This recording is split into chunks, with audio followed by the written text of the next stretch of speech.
اللہ نے سب کو صداقت کا علم بردار بنایا.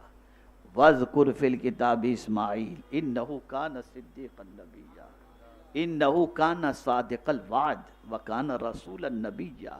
آپ دیکھ لیں، میں تو جب صادق الوعد کو دیکھتا ہوں حضرت اسماعیل کے حوالے سے، اور پھر صادق الوعد الامین حضور کو دیکھتا ہوں، تو ایسا لگتا ہے کہ بنی اسماعیل میں آنے والا حضرت اسماعیل علیہ السلام کے وصف کو کیسا لے کر کے آیا تھا.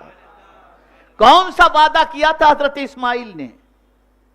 اپنے باپ سے وعدہ کیا تھا حضرت ابراہیم سے، جب ان کے والد نے کہا تھا کہ انی ارا فی المنام انی اذبحک فانظر ماذا تری، میں نے دیکھا ہے میرے بیٹے کہ میں تمہیں ذبح کرتا ہوں، تمہاری کیا رائے ہے؟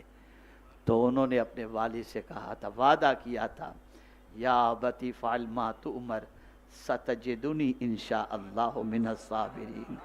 ابا جان، میرے چھوری آپ کو جو حکم ملا ہے کر گزریے، مجھے صبر کرنے والا پائیں گے. جب یہ وعدہ انہوں نے کیا تو والد نے گلے پہ جب چھری رکھی، شور نہیں مچایا، صبر کیا. قرآن کو یہ صبر کی ادا اتنی پسند آ گئی کہ کہا انہو کان صادق الوعد وکان رسول النبی، کہ یہ وہ اسماعیل ہیں جو سچ بولنے والے بھی ہیں اور اپنے باپ سے کیے ہوئے وعدے کو پورا کرنے والے بھی ہیں. یہ ہے وعدہ. آئیے اب چلیے، سرکار نے اپنے صحابہ کی پہچان بنائی. آئیے خلفائے راشدین کی پہچان کیا ہے دیکھیں آپ.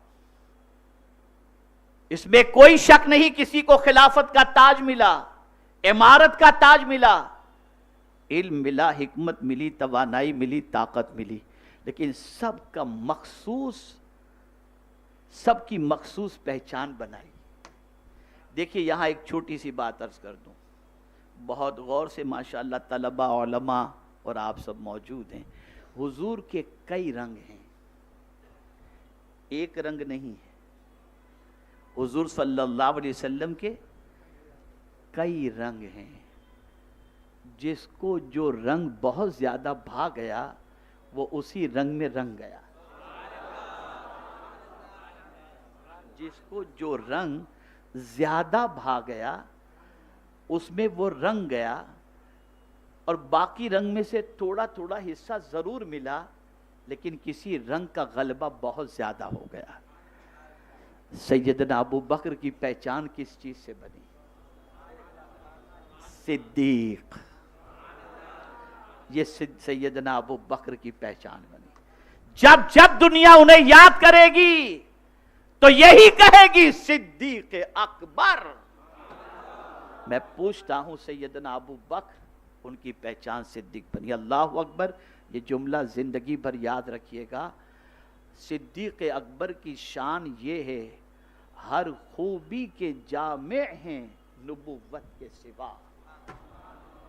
جتنے بھی کمالات ہیں اللہ نے ان کمالات کو حضرت ابو بکر کے اندر، ابو بکر کو عطا فرما دیا. صرف ایک کمال جو کمال نبوت ہے اللہ عز و جل نے وہ عطا نہیں فرمایا. باقی ہر کمال کے جامع ہیں نبوت کے سوا صدیق اکبر رضی اللہ تعالی. قریب رہے حضور سے، سرکار کی صداقت بڑی پسند آ گئی. اس صداقت میں اتنے رنگ گئے، اتنے رنگ گئے، اتنے رنگ گئے کہ کسی صحابی کے لیے قرآن نے یہ تو نہیں کہا، لیکن جب بات ابو بکر کی آئی تو قرآن نے کہا والذی جاء بالصدق وصدق بہ اولئک هم المتقون. یہ صداقت کا رنگ تھا جو حضور صلی اللہ علیہ وسلم نے سیدنا ابو بکر پر چڑھایا تھا. پہچان بن گئی. تاجر پہچان نہیں. لقب کیا ہے؟ پوری دنیا میں لوگ انہیں صدیق اکبر کے نام سے یاد کرتے ہیں. یہ پہچان ہے. آئیے فاروق اعظم کو دیکھیں، کیا پہچان ہے ان کی؟ حق و باطل کے درمیان فرق کرنے والی ذات، اور اسی کے ساتھ ساتھ عدالت ان کی پہچان ہے. یہ عدالت ان کی پہچان، انصاف ان کی پہچان. آئیڈینٹی دیکھیے آپ.